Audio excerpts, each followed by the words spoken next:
சொல்றா. கல்வி கண்டிருந்த கர்ம வீரர் காமராஜர் ஆவார். அவர்களை பற்றி பேச போகிறேன். 1903 ஜூலை திங்கள் 15ஆம் நாள் விருதுநகரில் பிறந்தார்.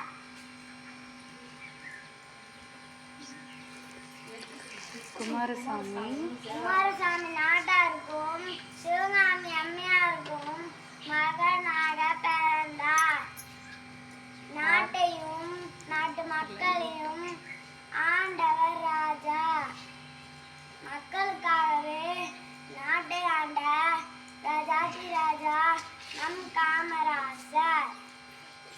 கற்கை நன்று